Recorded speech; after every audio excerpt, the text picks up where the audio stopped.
นี่ก็คือรถของคุณสไตล์รัสนะครับ ผมว่ามันเป็นที่คาบู ทำหรือเปล่า สภาพนี่แบบว่า เอาไอ้เหี้ย อะไร หลุ ค ด รับ ไอ้สัตว์รถเขา โอ้โห อุ้ยสายน้ำมันหลุด อันนี้เป็นรถตีมูลค่านี่ประมาณเท่าไหร่ครับ อันนี้ก็จะตก1,100 ตกอยู่1,000นะครับ เป็นรถเถื่อนผมว่าสายคาบูนี่คือหลุดออกแล้วนี่คือไม่ติดแล้วนี่ไอ้เชื่อมต่อกับตัวสตาร์ทไม่ติดแล้วคุณแม่ ยังไง เนี่ยรู้จัก อย่างนี้คือสตาร์ทยังไงก็สตาร์ทไม่ ส ได้ ตาร์ทไม่ติดยังไงก็ไม่ติด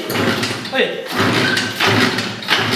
สตาร์ทเองก็ไม่ติดเพราะว่าสายนี่มันหลุดแล้วนี่ จบแล้วแบบนี้จบแล้วนะ เอาอย่างแม่งลองดูเดี๋ยวอย่าเพิ่งลองดูโอ้ยขี่รถมือสองไม่ได้เยอะ ตีราคามา1,000 1,100เมื่อมาซ่อมเป็นบทเป็นปืนมาซ่อมบทเป็นหมื่นนะเชื่อไหมเดี๋ยวมาแต่งเดี๋ยวก็ต้องเปลี่ยนเครื่องเปลี่ยนอะไรอีกเยอะแยะ อ่า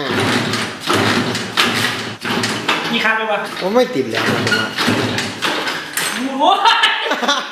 เฮ้ยโอ้ยเท้าขาดแพงเลยกูซื้อมาแพงกันเนี่ยว้าว โอ้ยเหี้ย